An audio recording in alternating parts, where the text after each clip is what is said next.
I heard a voice that called across the wind.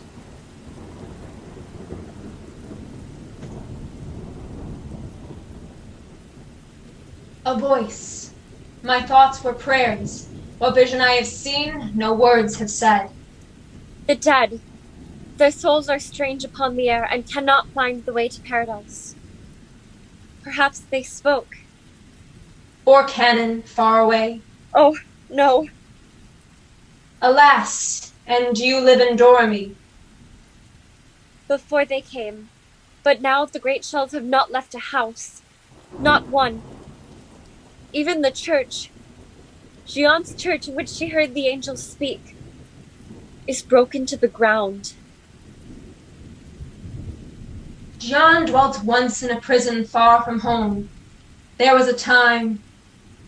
well, she can forego the church. But no, we will rebuild it stone by stone. There is no villager shall rest till it is whole. There is better work for Jeanne to do than build the church. And let her think we have forgot again? Or that we are afraid? It was so long ago, and now... But Jeanne is Don Remy. We think of her as if she had not died. In early spring we make a pageant, every spring, for Jeanne, to show her as a girl, here where she lived and heard the voices first. A shepherd girl in clothes like these, like yours. I was the maid last May.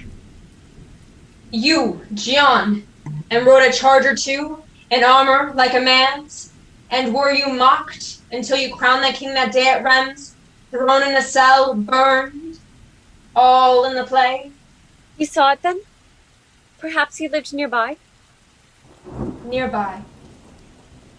And are you coming now to find the things the soldiers have not battered to a ruin? Not I. No, no. Nor I. What's then, a hidden relic in the church? I should not seek for that in Domremy. The one I wore so many years for luck about my throat, I gave to the lad who played Jeanne's lover in the fete. Relic and lad are buried in ditch beyond Arras. How should I know? And so you came? I came to pray to Jeanne D'Arc.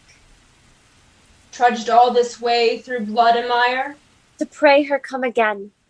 They say she hears when May is young and that her spirit flies close, close to Don Remy. When leaves are new and tender things are born. You'd have her come. Is there not strife enough? France has good friends and all the kings are crowned. Jeanne D'Arc would make an end of war. She'd stop the guns. When she was just a girl, alone and mocked, she took a sword and flashed it through the land, until she pressed the foe upon the sea. And would she not today? Shall one love France the less for being safe in paradise? Poor Jeanne. It was a miracle. I do not know. She was so young, so slight, but all her soul burned as a torch. A spirit lies in Jeanne to wake the dead. If she should come, we could not wait and wait, gain here, lose there, hide in the trenches, wait, and drag the war to years. Oh, she would show the way. No girl this time, but saint, she'd draw her sword. No, no. Jeanne D'Arc without a sword? Without a sword. It was her strength. She saw it in a dream.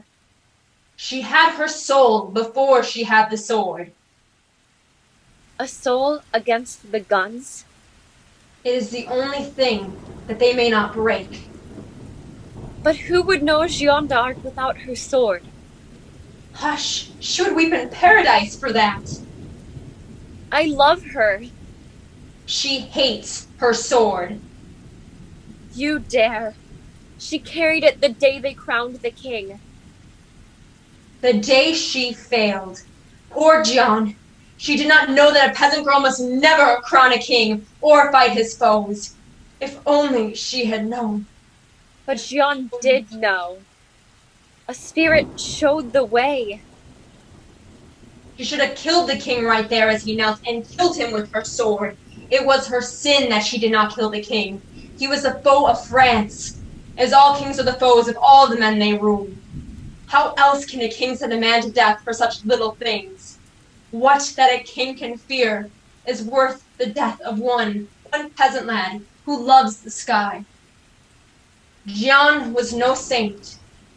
She was a shepherd girl who did not know the things that would come to pass. The voices spoke. Ah, yes, the voices. Better she had heard her pitying heart. Jeanne was a soldier maid. Her pitying heart was but the girl. It was the most of her, herself, the flame, and it shall lead when she shall come again. A pitying heart, the leader of a host. Yes, yes, a pitying heart. And what host, then?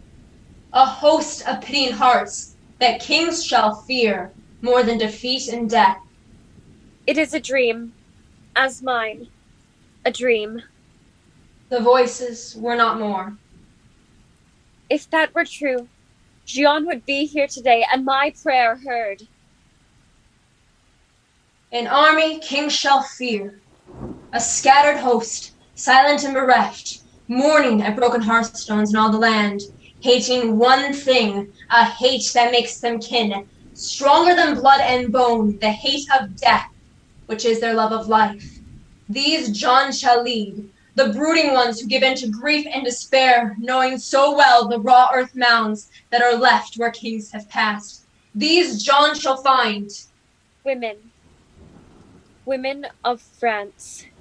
Women of all the earth shall be Jeanne's strength, and she shall go to them in peasant clothes, a maid. And where she finds a woman at her toil, she'll stop and say, "Would you have back your dead?" And by their answer they shall follow Jeanne, until an army swelling like a flood pours down the earth undammed. What can kings build against this tide of the woe, the rage, impatience, and despair of all these withheld women, borne down on them at last? What can they do when men no longer mad, but grim with agony, defeat, and despair, leap from the trenches, break the mighty guns, and with the women turn their faces home? Oh, in that hour the puny king shall see, as a mountain blotting out the sun, the shadow of our wrath, and no defeat, all kings alike.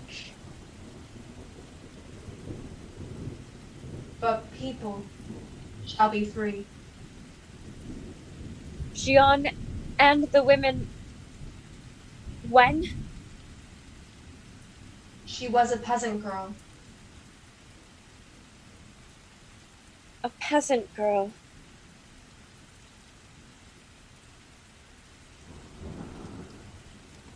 Voices! It was the maid herself. I am afraid.